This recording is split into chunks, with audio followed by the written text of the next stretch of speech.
al decir del pastor John MacArthur, no es de nosotros los hombres presentar un suceso así tan extraordinariamente maravilloso con tan poquitas palabras. Somos más de expandir, de explicar y de explayarnos en detalles y argumentos, y el estilo de Mateo entonces prueba que el texto es inspirado por Dios el Espíritu Santo, que es tan sabio y veraz que no necesita las muchas palabras para traer más luz que la misma luz que arrojan sus palabras. Dice, versículo 18, el nacimiento de Jesucristo fue así. Estando desposada María, su madre, con José, antes que se juntasen, se halló que había concebido del Espíritu Santo. Dice el pasaje bajo estudio, no cierren sus Biblias, vamos a seguir ahí, que Jesús desciende por medio de un acto milagroso y exclusivo de parte del Espíritu Santo. Ahí no nos nombra el papá. No aparece José. Es más, no estaban casados. Y afirma el hecho con autoridad. Es un relato de una historia que no permite la exigencia de mayores argumentos. Dios dice que fue así y lo dice Dios mismo. Versículo 19. José, su marido, como era justo y no quería infamarla, quiso dejarla secretamente. Fíjate que el versículo anterior dice que el embarazo de María se produjo antes que se hubiera consumado el matrimonio. Por eso José se siente engañado y va a dejar a María, pero como él la ama profundamente, no va a permitir que ella reciba el castigo que hubiera recibido por adúltera. ¿Qué temas se tocan aquí en estos textos con tan notable profundidad? Los que yo veo, hay más, pero que quería traer a colación hoy, es el compromiso muy serio de una relación entre un hombre y una mujer. Habla también de lo que hoy sería el noviazgo. Antes había un compromiso que en la práctica era ya matrimonio. El varón pagaba la dote de la damisela y ya estaban casados, aunque la boda se celebrara a veces hasta un año o más tiempo después. En la práctica estaban casados. Lo más parecido hoy es el noviazgo, pero es el tiempo, para nosotros, ¿qué es el noviazgo? El tiempo en el que, sin quemar etapas, cuando usted ve a personas quemando etapas en el noviazgo, tiemble. Diga, eso no deben hacerlo. Y cuando usted esté de novio, no lo haga. Generalmente no sale bien. Sin quemar etapa, un tiempo en el que dos seres aprenden a conocerse y amarse, y por esas precisas razones no tienen relaciones sexuales, ni entre ellos, lo aclaro, ni con otros, sino que la pureza, la abstinencia sexual y la fidelidad deben caracterizar este tiempo, luego del cual tendrán toda una vida juntos. ¿Ve esos temas aquí? No los nombra el texto, pero los está mostrando. Por esta fidelidad que José esperaba, ante él se planteó el tema que se planteó. Si lo podés poner en silencio, mejor.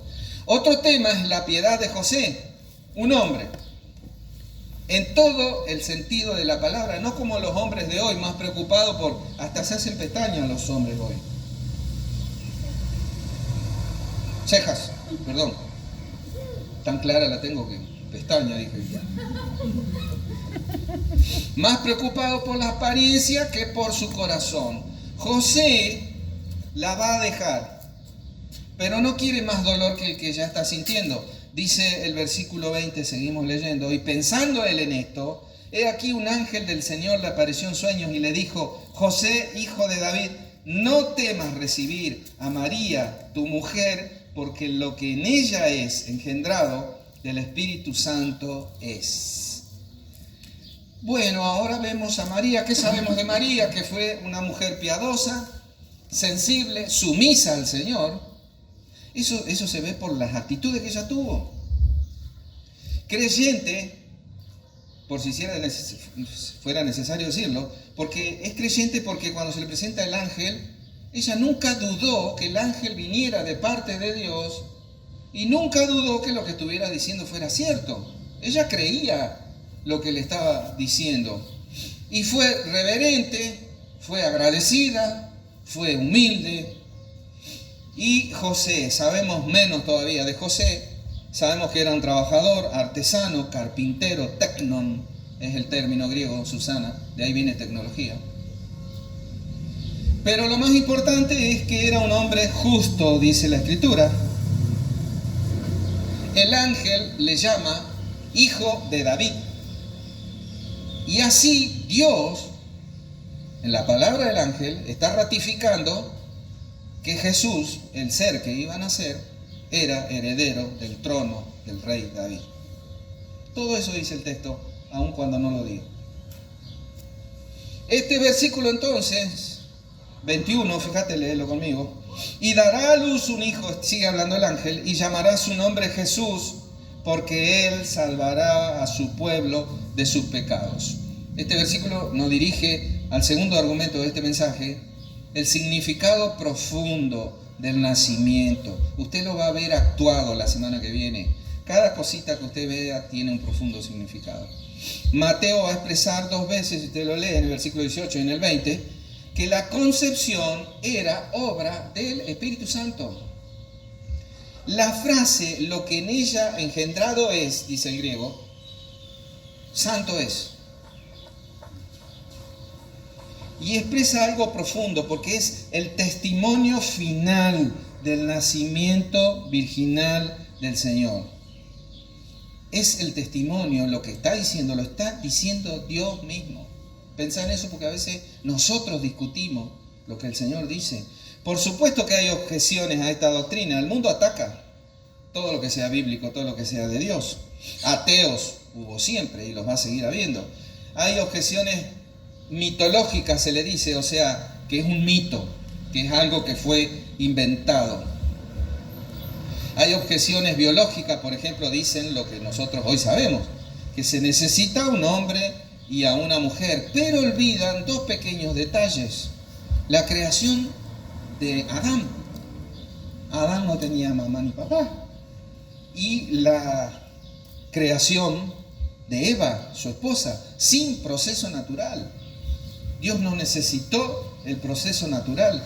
Y hasta la objeción bíblica, porque, fíjate vos, usan la Biblia para atacar a la Biblia. Por ciertos versículos que dirían, según ellos, que José y María sí tuvieron relaciones, cuando se dice que Jesús es hijo de José. Pero en ningún versículo dice eso, ni por asomo. Es más, los versículos dicen claramente todo lo contrario. Él era hijo legal de José porque José se casó con María. Recibe los hijos que María tenía.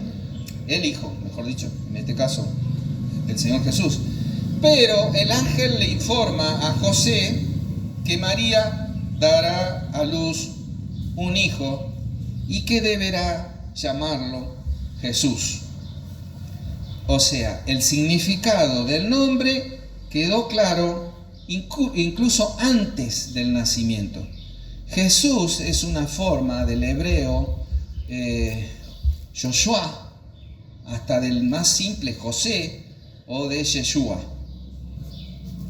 cuyo significado bíblico es Jehová o Yahvé, las 2 formas del nombre de Dios. Jehová salva. Lo que está diciendo el texto es que aquel que iba a nacer de María no solo iba a testificar de la salvación de Dios con su propio nombre, sino que él mismo sería la salvación. Por su propia obra, Jesús salvaría él mismo a su pueblo de sus pecados. ¿Por qué dice que Jesús nos salvará de nuestros pecados? Fíjate que no dice que nos salvará del infierno, No dice que nos salvará del castigo, no dice que nos salvará de la muerte. Aunque todo eso también es cierto, nos salvará de nuestros pecados, porque las maldades que cometemos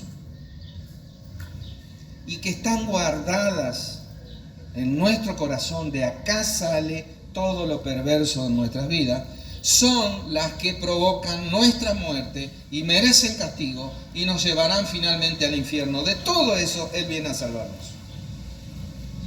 Hacía casi 1000 años que fue escrito un salmo que, hablando de Jehová, después si lo quieren ver, Salmo 130, versículo 8, les digo porque el versículo 7 habla específicamente de Jehová. Dice el versículo 8, y Él redimirá a Israel de todos sus pecados. Está hablando de Jehová. ¿Quién redimiría a Israel de sus pecados? Jehová. ¿Verdad? ¿Me siguen hasta ahí? Antiguo Testamento. Jehová salvará a su pueblo de sus pecados. Dice Mateo que el que redimirá a Israel de sus pecados es Jesús. Conclusión, Jesús es Jehová. Jesús es Dios. Jesús es el Señor. Dios mismo, el Salvador prometido, hecho carne. Jesús fue más que un hombre nacido para ser rey, aunque esto también es cierto. El hombre nacido para ser el Salvador vino a este mundo para la salvación de los hombres. Le dice Pablo a su discípulo Timoteo en la primera epístola, capítulo 1, versículo 15, el versículo que amo. Dice ese versículo que Cristo vino al mundo para salvar a los pecadores, de los cuales yo soy el primero. Digo y traigo esto a colación porque lamento la ausencia de tantos hermanos a la reunión hoy, que se pierden las bendiciones al decir del pastor Rubén siempre. Porque, entre otras cosas, el Señor ha prometido manifestarse especialmente en medio de aquellos 2 o 3 reunidos en su nombre. Traigo esta colación cuando te digo estas cosas. Yo lo hago desde la condición de pecador. Uno por el cual el Señor vino a este mundo. Lo hago desde la condición de pecador. El Señor viene al mundo para cargar sobre Él mi castigo y ofrecerme un perdón que jamás merecí y hacerme hijo del Altísimo por pura gracia, inmerecida, gratuita, incomprensible. Y por eso les exhorto, hermanos, desde el conocimiento. Yo estuve allá abajo, allá afuera. Desde el conocimiento y la experiencia del lugar al que tus pecados, que no querés dejar atrás, te llevarán. Tus pecados te van a llevar allá, te van a tirar allá, te dejarán tirado ahí, abandonado, sucio, avergonzado. Mientras la iglesia sigue creciendo, sigue avanzando, madura, crece en el conocimiento y la gracia de Jesús, algunos permanecen ahí semi escondidos, cuando no directamente escondidos, sin avanzar, sin crecer, sin disfrutar de Jesús. Ya no sé cómo decírselos. A la luz de todo lo expuesto hasta aquí, tercer argumento, ¿cuál debe ser nuestra respuesta personal al Salvador que nació? Lean conmigo los versículos 22 al 23, dice de Mateo capítulo 1. Todo esto aconteció para que se cumpliese lo dicho por el Señor por medio del profeta cuando dijo: He aquí una virgen concebirá y dará a luz un hijo y llamará su nombre Emmanuel, que traducido es Dios con nosotros. Ve ahí por qué Mateo hace este énfasis. Dios cumplió su parte. Había prometido un Salvador y lo envió. Pero no solo envió un Salvador, Él mismo fue el Salvador. Dios hecho carne. Decía el texto que más me impacta y el énfasis de todo este mensaje, versículo 21, llamará su nombre Jesús, porque Él salvará a su pueblo de sus pecados. El nombre Jesús dirige nuestra atención al problema real del pueblo de Dios. El pueblo de Dios en aquel contexto en el que Él nace no era el militar, no eran los romanos, no era la economía, no era la política. El gran problema era y sigue siendo el pecado. Es verdad la condición pecaminosa del hombre. Todo medio, si te pones a pensar, todo medio de comunicación te muestra que ciertamente el desastre del mundo va en aumento. También mire el Facebook o el Instagram de las personas. A los grandes les digo, revisen el Instagram, el Facebook de los adolescentes. Publican, y hablo ahora en términos generales, la calle, el mundo, publica cosas vergonzosas. Yo tengo un montón de conocidos que no son de la iglesia en mi Face, y veo lo que publican, son publicaciones violentas. Los jóvenes son despreciativos, son burlistas, son vanidosos, son odiosos, son idólatras, ofenden a medio mundo. Veo lo peor lo que más me duele es veo el Face de un pibe que publica cosas de contenido sexual de su novia. Yo conozco al papá, conozco a la mamá, conozco a la novia, lo conozco a él. Y eso no lo ve el papá de la novia. ¿Cómo permite eso? El mundo no va de bien en mejor, va de mal en peor. La gran necesidad de hoy no es la vacuna del COVID-19, ni es otro gobierno, ni leyes más duras. La gran necesidad de la humanidad es la de reconocer que hay salvación y vida eterna en aquel cuyo nombre es Jehová salva. Jesús salva. Para eso vino el mundo, para salvar a su pueblo de sus pecados. Y ahora lo aplico a nuestras vidas. ¿Cuál es tu pecado? ¿Cuál es tu pecado? Pensaba en tres muy comunes en las iglesias. No querés perdonar. Sos rencoroso, rencorosa, resentida. Te han provocado mucho dolor y vos querés que paguen por eso. Leí la historia de un tal Daniel. El Daniel era un hombre grandote, ¿viste? Tenía un hermano. Él era físico-culturista. ¿Te imaginas los músculos? Quería tener un gimnasio, entonces va al banco, quiere sacar un crédito, el banco le dice, bueno, tráeme un garante. Él lo habla al hermano, viene el hermano, le firma de garante. Imagino yo uno de los bancos de Paiva, porque va a ir a cobrar el crédito que le dan, a buscar el cheque, y le dice, ya lo retiraron. ¿Cómo que ya lo retiraron? Sí, vino su hermano. No solo lo retiró, con el cheque canceló la hipoteca que él tenía con el banco. Al decir mío, ¿no? Le saltaba la vena, se enloqueció de la furia. El crédito que le habían dado a él lo usó el hermano para pagar su propia deuda. Y te imaginas el físico-culturista, pensó en agarrarlo de cogote, retorcerlo, le dolió en el alma y tuvo que hacer dos cosas. Primero, trabajar, porque la cuota, ¿a quién se la cobraban? A él.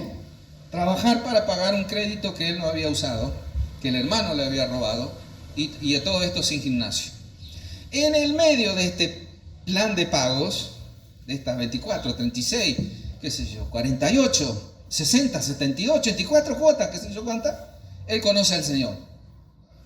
Se arrepiente, pide perdón por sus pecados, es perdonado, es salvo, pero él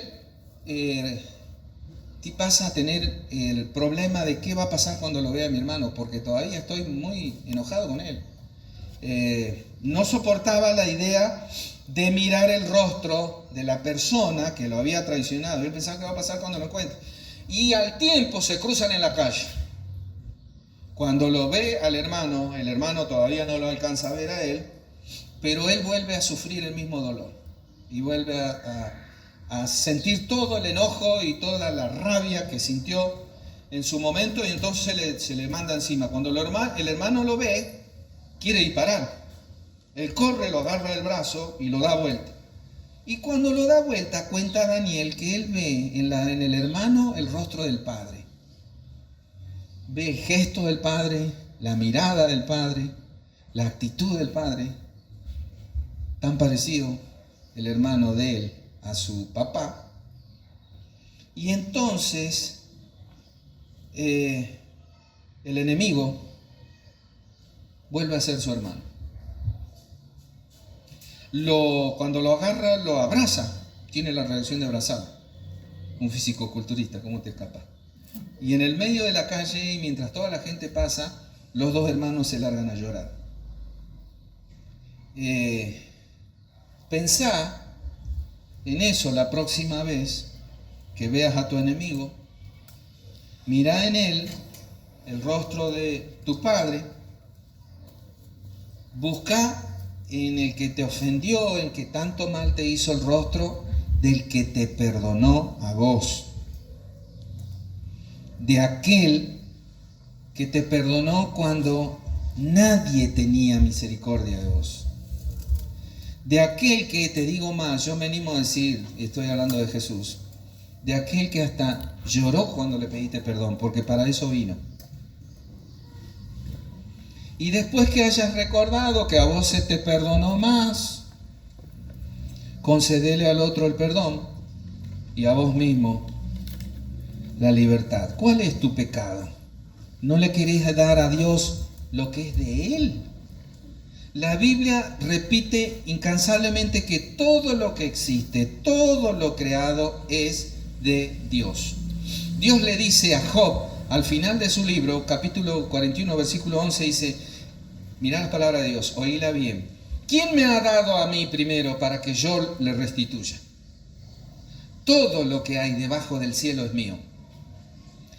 Pero hay personas, y muchas en la iglesia, que discuten esto. Mi auto es mío, mi tiempo es mío, mi vida es mía. Y al hacer esto, y al hacer con estas cosas, lo que se le antoja, no son muchos los hermanos que antes de abrir un negocio, de cambiar un auto, de elegir una carrera, de ponerse de novio, consultan con el Señor. No hay. Aunque nos cansamos de decirle no, tomes estas decisiones sin Dios, las siguen tomando al margen de Dios. Cuando uno hace esto, le está diciendo a Dios, esto es mío, no tuyo. Y no te lo voy a dar. ¿Cuál es tu pecado? No querer amar a los hermanos como Él te manda. Una de las exhortaciones más insistentes en el Nuevo Testamento es el conocido unos a otros. Está por todos lados. ¿Por qué es tan necesario que Dios lo repita? Unos a otros permanentemente. Primera Tesalonicenses 5:11 dice, animaos unos a otros y edificaos unos a otros. Efesios 4:32 dice, sed benignos unos con otros, misericordiosos, perdonándoos unos a otros, como también Cristo, Dios os perdonó a vosotros en Cristo. Hebreos 10:24, tengo 5 pasajes nada más. Y considerémonos unos a otros, dice Santiago 5:16, confesaos vuestras ofensas unos a otros y orad unos por otros para que seáis sanados.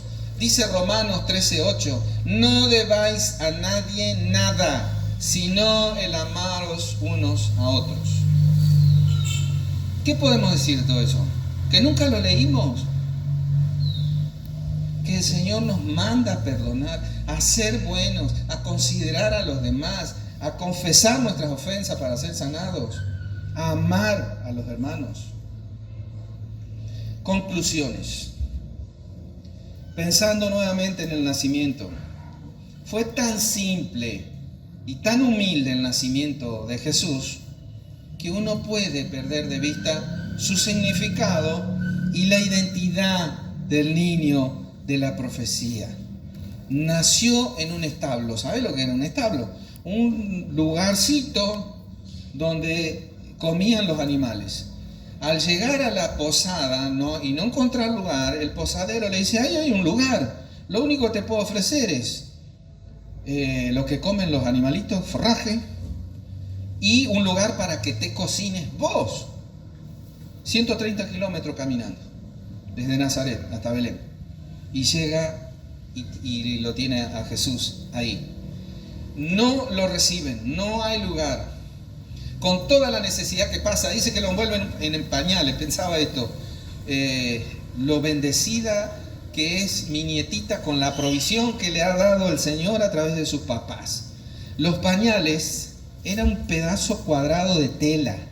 ¿Te imaginas la tela de hace 2000 años? Un pedacito cuadrado de tela que lo envolvían ahí y tenía tiritas. Le digo porque hay algunos que creen que los pañales fueron Chicolástica, Babysec y qué sé yo qué, toda la vida. No, era un trapo. Y ese trapo lo envolvían y a las tiritas las usaban. ¿Vos le cambiás los pañales a la bebé? ¿Viste? Antes era un trapo y una tirita. Lo envolvían y lo hacían una especie de momiecita, bien apretadito y bien ajustadito para que no se le escapara. Así lo reciben al Señor Jesús. Jesús entra al mundo sin pompa ni elegancia. ¿Viste hoy los hijos de los reyes? Salen en revista Caras, en revista Hola y qué sé yo, la producción fotográfica que le hacen cuando lo presentan al pueblo del cual van a ser reyes. Jesús entra al mundo sin pompa, sin elegancia, pasa sus primeras horas en un establo, vive sin pretensiones. Esto le dice algo a tu corazón y a tu mente, o no le dice nada. Que no encontraran habitación fue una señal de lo que iba a sucederle a Jesús. No hubo sitio para él más que en una cruz en las afueras de Jerusalén. Trató de entrar a los duros corazones de los hombres, pero no lo dejaron. Y todavía sigue buscando, y todavía se le rechaza, igual que entonces. Pero peor aún que eso es que aquellos que dicen que le conocen y saben muy bien quién es Él, tampoco le den lugar en sus vidas. Celebran Navidad, pero se emborrachan, se atontan con música mundana, se pelean entre las familias y se olvidan de darle al Señor el lugar de honor que le corresponde en su mesa y en sus vidas. Hermanos, amigos, no desperdicien otra Navidad. Reflexionen en sus vidas y vuélvanse al Señor. Celebre al Salvador como debe. Dice el texto: nos ha nacido en Belén un Salvador, que es Cristo el Señor. Usted diga aleluya, gloria a Dios, porque nos ha visitado su salvación. Amén. Amén. Amén.